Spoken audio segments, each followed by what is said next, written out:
سر آپ کا تو لگتا ہے کہ وہ آپ کا مسئلہ حل نہیں ہونا، جب تک تحریک انصاف کا مسئلہ حل نہیں ہوگا آپ کا بھی مسئلہ حل نہیں ہو سکتا. اب تو اگر پابندی لگ گئی تو کیا جماعت پھر سنی اتحاد کونسل میں آ جائے گی؟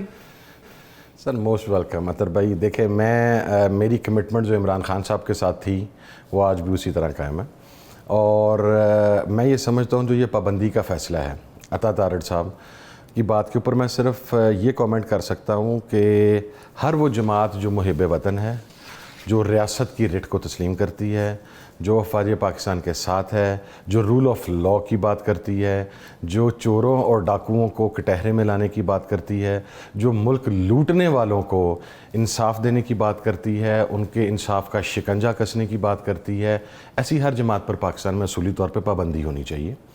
اور ان کی اس چیز کو دیکھا جائے تو میرا خیال ہے پاکستان تحریک انصاف، سنی اتحاد کونسل، جتنی بھی جماعتیں ان سب پہ پابندی ہونی چاہیے. مایوس ہو گئے آپ اس سسٹم سر مایوس نہیں، مایوسی کوئی چیز نہیں ہوتی سر، سیاست میں مایوسی نہیں ہوتی. مثلا آج وہ بھاشن جو دیا ہے عطا تارڑ نے، پاکستان کی سپریم کورٹ پر حملہ کس نے کیا؟ پاکستان مسلم لیگ نون نے کیا. پاکستان کے جرنیلوں کو گھسیٹا جائے گا، احتجاج کیا جائے گا، یہ بیان کس نے دیا؟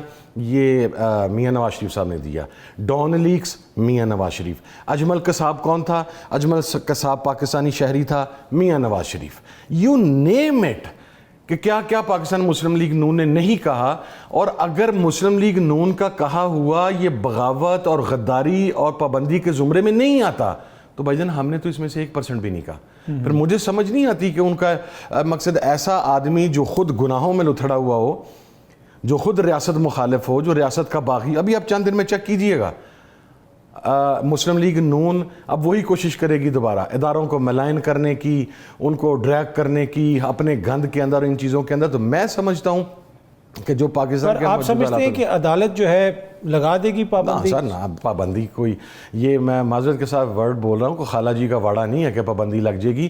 پابندی کے لیے اسپیسیفک چیزیں لکھی گئی ہیں وہاں پر، اور ان کو آپ نے وہ پابندی لگانے کے بعد 15 دن کے اندر اندر سپریم کورٹ میں لے جا کے ان چیزوں کو پروو کرنا ہے. اس میں اس کا ریاست مخالف بیانیہ پروو کرنا ہے. یہ ہوائی باتیں ہیں. یہ جس سائفر کی بات کر رہے تھے، جیسا آپ نے خود کہا سائفر تو ختم ہو گیا. سائفر میں تو یہ میں کہتا ہوں چارج شیٹ پہلی تو عطا تارڑ کے خلاف یہ ہے کہ وہ جن گراؤنڈز کے اوپر پابندی لگانا چاہ رہا ہے اس میں سے پہلی گراؤنڈ کو ہی اسلام آباد ہائی کورٹ اڑا چکی ہوئی ہے کہ سائفر کے اندر عمران خان صاحب کا کوئی قصور نہیں تھا. Cipher was a reality, cipher is a reality, اور سائفر آیا تھا. اب باقی اگر آپ نے یہ لکھنا ہے سر جو آرٹیکل 6 لگانے کی بات ہو رہی ہے، آپ لوگ بھی کہتے ہیں، جو لیڈرشپ ہے پاکستان تحریک انصاف کی وہ یہ کہتی ہے کہ جی چیف الیکشن کمشنر پہ آرٹیکل 6 لگنا چاہیے، چیئرمین نیب پہ لگنا چاہیے. تو آرٹیکل 6 کی بحث تو وہ آپ کی جانب سے بھی چلتی ہے نا؟ میرا خیال یہ کہ یہ آرٹیکل 6 نا، میں پتہ نہیں، یہ عدالتوں کے لیے تو ہے نہیں، یہ کس کے لیے رکھا ہوا ہے. آرٹیکل 6 لگتا ہوں ہم نے آج کے دن تک دیکھا تو نہیں ہے. جو لوگ ملک تباہ و برباد کر کے اس ملک سے باہر چلے گئے، جو کوئی بھی ہو، جن لوگوں نے پاکستان کی ڈیموکریسی کو ناقابل تلافی نقصان پہنچا دیا، اس کو ڈی ریل کیا، وہاں پر آرٹیکل 6 نہیں لگا. تو یہاں پر آرٹیکل 6 آپ کیسے لگا لیں گے؟ نہیں لگتا آرٹیکل 6. اور اگر آپ نے عمران خان پر آرٹیکل 6 لگانا ہے تو پھر بھائی جان ہماری ریکویسٹ یہ ہے کہ پہلے ہمیں بھی ساتھ ہی آرٹیکل 6 کے اندر ہی ٹرائل کریں. جو اس کی سوچ ہے وہی ہماری سوچ ہے، جو اس کا نظریہ وہی ہمارا نظریہ. ہم سارے کہیں گے ہمارے اوپر لگائیں آپ. اچھا سر، مخصوص نشستوں والے کیس میں ہم نے دیکھا کہ آپ وہاں پہ گئے. اب یہ گلا شکوہ یہ ہو رہا ہے حکومت کی جانب سے کہ انصاف لینے گئے تھے صاحبزادہ حامد رضا صاحب اور انصاف مل گیا عمران خان کو. تو یہ تنقید ہو رہی ہے کہ انہوں نے تو مانگی نہیں تھی، مانگی آپ نے تھی، مل پی ٹی آئی کو گئی. اب ویسے آپ کو کوئی گلا شکوہ تو نہیں ہے اس میں؟ نہیں، گلا کس چیز کا سر؟ میں تو کہتا ہوں یہ حکومت کی ہٹ درمی، اور مجھے وہ شرم یا والی ہمیشہ بات یاد آ جاتی ہے. ان کو ضرورت ہے سیالکوٹ والے سے شرم یا لیں، اس بنارسی ٹھگ سے. جس کی سیٹیں تھی اس کے پاس گئی ہیں، وہ ڈیزرو کرتا تھا، اس کا حق تھا، اس کا استحقاق تھا. اس نے اپنے یہ پارلیمنٹیرینز ایک عارضی سیٹلمنٹ کے تحت بطور امانت میرے ہینڈ اوور کیے تھے. اچھا، میں نے سپریم کورٹ آف پاکستان میں کھڑے ہو کے کیا کہا تھا جب محترم چیف جسٹس صاحب نے یہ کہا کہ جناب کل کلام کو اگر ایس آئی سی اور پی ٹی آئی میں اختلاف رائے ہوگا تو کیا پی ٹی آئی پھر عدالت آئے گی؟ تو میں نے کہا تھا جناب ہم نے یہ سارا کچھ اپنے خاندان تباہ کروا لیے، گھر تباہ کروا لیے، پارٹیاں تباہ کروا لی، یہ خان کا ساتھ چھوڑنے کے لیے نہیں کروایا تھا. آپ ایسے کریں نا، اب مجھے نہ دیں، پی ٹی آئی کو دے دیں. سلمان اکرم راجہ صاحب نے جب لاسٹ 15 منٹ آرگو کیا تو آپ کو یاد ہوگا کہ انہوں نے پوچھا کس کو ملنی چاہیے، تو انہوں نے کہا کہ آپ ایسے اسی کو دے دیں. تو انہوں نے کہا سوچ رہے ہیں آپ؟ انہوں نے کہا نہیں جی بالکل وی آر ایگریڈ. تو بھائی آپ پی ٹی آئی کو دیں, آپ ایس آئی سی کو دیں, یہ صرف نام کا فرق ہے. یہ سیٹیں عمران خان کی ہیں, یہ حق اس کا ہے, یہ استحقاق اس کا ہے. ہمارے گھر کے معاملے کو ڈیسائیڈ کرنے والا یا اس کے اوپر فیولنگ کرنے والی پی ایم ایل کون ہوتی ہے؟ ویسے حکومت آپ کو لگتا ہے کہ اس موڈ میں ہے کہ اس فیصلے کے اوپر عمل درآمد کروائے گی وہ؟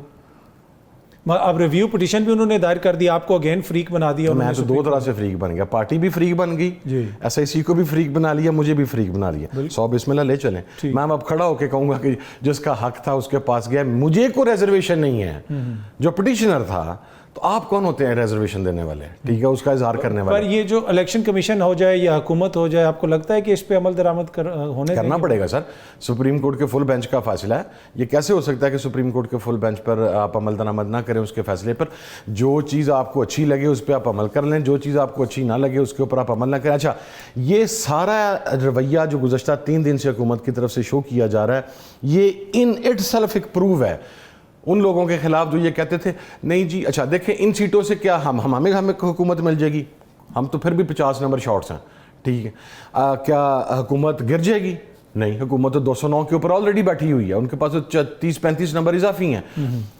اصل بلی جو تھلے سے باہر آئی ہے وہ ان کے ایٹیٹیوڈ سے آئی ہے, جو ہم یہ بات کہتے تھے کہ یہ 2/3 آئین کی میجورٹی لے کے یہ پاکستان کے آئین کا حلیہ بگاڑنا چاہتے ہیں, یہ ایکسٹینشن دینا چاہتے ہیں, یہ اپنی مرضی کی ترامیم لانا چاہتے ہیں, یہ پاکستان کے آئین کو مسخ کرنا چاہتے ہیں. اب جو یہ بیان بازی ہو رہی ہے یہ بیسیکلی انٹرنل فرسٹریشن ہے, وچ اٹ سیلف شوز کہ جی وہ تو بڑا کنفرم تھے کہ ہمیں 2/3 مل جائے گی اور ہم پورے آئین کا حلیہ بگاڑ لیں گے, لیکن نہیں ملی. ٹھیک ہے, ویسے وہ آپ نے کہا کہ بلی تھیلے سے باہر آ گئی ہے. عمر ڈار صاحب جا رہے ہیں ہائی کورٹ میں, جو عمران خان صاحب کے پاس بلی آتی تھی جیل میں, وہ بلی غائب ہو گئی ہے, تو اب اس کی بازیابی کے لیے بھی غالباً وہ کوئی پٹیشن وغیرہ لے کے جا رہے ہیں. لیکن اس میں ایشو یہ ہے کہ اگر اس وقت آپ سارا ماحول دیکھیں, ایک طرف آپ دیکھیں ہم انویسٹمنٹ کی بات کرتے ہیں, پاکستان کا سیاسی ماحول بہتر کرنے کی بات کرتے ہیں جو یقیناً ملک کے مفاد میں ہے, لیکن اس ماحول کے اندر آپ کو کہیں پہ چیزیں کام ڈاؤن ہوتی ہوئی نظر آ رہی ہیں, بہتری کی طرف جاتی ہوئی نظر آ رہی ہیں؟ نہیں, میں یہ سمجھتا ہوں, دیکھیں جو آج کی پریس کانفرنس تھی وفاقی وزیر اطلاعات کی, اس کے بعد تو اگر کوئی 10% چانسز تھے بھی ملک کے اندر سٹیبلٹی کے سپریم کورٹ کے فیصلے کے بعد کہ تھوڑی چیزیں آگے بڑھیں گی, تمام پارٹیاں سپریم کورٹ کے فیصلے کو قبول کریں گی.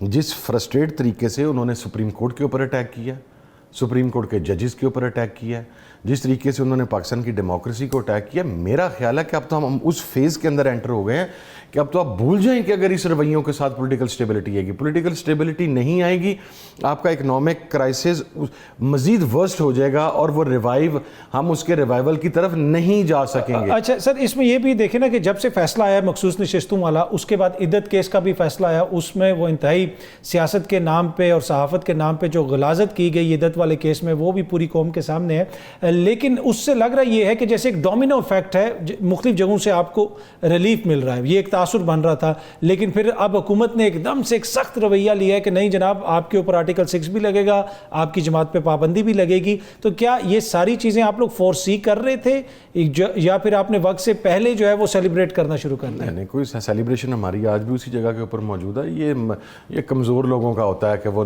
دیوار دیکھ کے تو وہ کانپنا شروع کر دیں. ہم اللہ کا فضل ہے, جتنا ہم تو جنرل ضیاء کے دور سے میرا گھر اور تمام لوگ اکثر جو ہمارے ساتھ کھڑے ہیں وہ بھگتاتے آ رہے ہیں, ہمیں یہ چیزیں میٹر نہیں کرتی. دیکھیں, میں آپ کو ایک بات عرض کروں, جو حکومت نے کیا, جو عدالتوں سے ہمیں ریلیف ملا, یہ کو اللہ واسطے ریلیف نہیں ملا. عدت جیسا گندا گھٹیا غلاظت سے بھرپور کیس, میں کہتا ہوں اچھا اسلامک ہسٹری شریعہ ہسٹری کے اندر موجود نہیں ہے.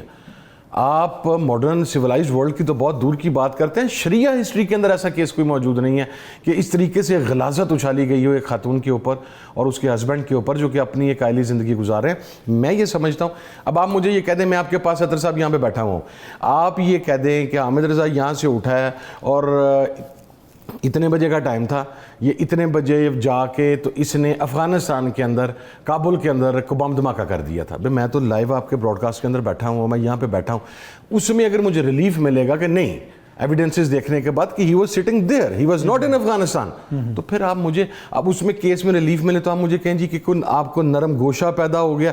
2 سال سے جو ہمارے ساتھ ہو رہا ہے وہاں پر یاد نہیں یار نرم گوشہ کسے کہتے ہیں. جب آپ کی جورسپروڈنس کی ہسٹری کے اندر, آپ کی لا کی ہسٹری کے اندر یہ نہیں ہوا کہ ایک مجرم ایک ملک کے اندر واپس پہنچتا ہے, اس کے ایئرپورٹ کے اوپر ہائی کورٹ کا سٹاف فرانزک کروانے کے لیے جاتا ہے, اس کو فیسیلیٹیٹ کرنے کے, اس سے کہتے ہیں فیسیلیٹیشن. یا تو اس کو وہاں پر عمران خان کو انہوں نے رائیونڈ میں شفٹ کر دیا تو پھر تو فیسیلیٹیشن کہیں. وہ تو 10x12 کے سیل میں بیٹھا ہوا ہے, وہ بغیر اے سی کے بغیر کولر کے بیٹھا ہوا ہے. اب اس سے زیادہ ہم اور کیا مقصد ہے؟ اچھا سر, جو آپ کی جماعت کے لوگ تھے, اس لیے کہ پارلیمانی جماعت کو تو مان لیا گیا تھا الیکشن کمیشن کی جانب سے بھی, اب وہ ایفیڈیوٹ جمع کرا رہے ہیں کہ ہمارا تعلق پاکستان تحریک انصاف سے ہے. کیا آپ بھی ایفیڈیوٹ جمع کروا رہے ہیں اس طرح کا کوئی؟ اور دوسری بات یہ ہے کہ بیرسٹر گور صاحب نے گزشتہ روز بھی پریس کانفرنس کی کہ لوگوں کو دھمکیاں آ رہی ہیں, بچوں کو اغوا کیا جا رہا ہے, ایسے معاملات بھی کچھ سامنے آ رہے ہیں؟ جی, ہمارے فیاض اسد صاحب جو ایم این اے ہیں, ان کے بیٹے کو اور ان کے بھائی کو اٹھایا گیا, اور جو ہمارے پاس کور کمیٹی کے اندر ہمیں یہ معاملہ آپ لوگوں نے سپریم کورٹ میں پٹیشن دائر کی؟ Yes, we will go there. ہم جا رہے ہیں وہاں پر, اور یہ جو بینچ ہے اس کے اراکین کو بتا رہے ہیں کہ یہ ہو رہا ہے. اس کے بیٹے کو ٹارچر کیا جا رہا ہے اور روتے ہوئے کی آڈیو اس کی ماں کو سنوائی جا رہی ہے. اسی طریقے سے امیر سلطان صاحب کو کڈنیپ کر لیا گیا. ہم مختلف کمشنرز ڈی سیز کے ٹیلی فونز آ رہے ہیں, سارا کچھ ہو رہا ہے, لیکن سر لوگوں نے وفاداریاں نہیں بدلنی. مارک مائی ورڈز, یہ بڑا وہ ایک ہمارے موصوف ہیں کراچی کے, مجھے یہ نہیں پتا وہ کس کی طرف سے سینیٹر ہیں, وہ آسمان سے نازل ہوا ہوا سینیٹر ہے. آزاد ہوں گے پھر وہ آزاد ہوں گے لیکن پارٹیوں کے ووٹ کے ساتھ. وہ فرماتے تھے ایک فارورڈ بلاک بن گیا, 4 دن ہو گئے ہیں, ہمارے تو ایفیڈیوٹ بھی سارے پورے ہو گئے ہیں. کدھر ہے forward block? Sir there is no forward block. لوگوں کو حقیقت کا ادراک ہو چکا ہے کہ Imran Khan is the reality, he was the reality and he will remain the reality. لوگ اب اس کا ساتھ چھوڑنے کے لیے تیار نہیں. میرا جہاں تک معاملہ ہے, میں ہماری کور کمیٹی میں ساری چیزیں ڈسکس ہو گئی ہیں, وہاں پر ساری پاکستان تحریک انصاف کی ٹیم بھی موجود تھی. آئی will remain in S I سی, چونکہ مجھے پاکستان تحریک انصاف کا یا انڈیپینڈنٹ کا حصہ ڈکلیئر نہیں کیا گیا. I will remain in S I C. Faisal Amin Gandapur صاحب نے چونکہ الیکشن بھی ایس آئی سی کے پلیٹ فارم پہ لڑا تھا, گھوڑے کے نشان پہ, ہی will remain in S I سی. کے پی کے میں جو ہمارے ایم این اے ہیں, دے ول ریمین ان ایس آئی سی. سو وہ جو ایس آئی سی کچھ وہ آپ کے رہیں گے. اچھا, آخر میں بریفلی آپ بتا سکیں, آپ کو لگتا ہے کہ اس سال الیکشن ہو سکتے ہیں یا اگلے سال ہو سکتے ہیں؟ آپ کو الیکشن کتنی دور نظر آ رہے ہیں؟ جو ملک کے اندر حالات ہیں, جس طریقے سے ابھی آپ کے پاس آنے سے پہلے مجھے کچھ خبریں پہنچی ہیں, جو مری میں کوئی میٹنگ چل رہی تھی حکمران جماعت کی, مسلم لیگ نون کی, وہاں کے جو انٹرنل ڈفرینسز ہمارے سامنے آ رہے ہیں مسلم لیگ نون کے انٹرنل ذرائع سے. شہباز شریف صاحب کا بیان لوگوں نے کسی اور تناظر میں دیکھا کہ میں ریزائن کر دوں گا, پریشر نہیں لوں گا. کس نے انہیں پریشرائز کیا ہے؟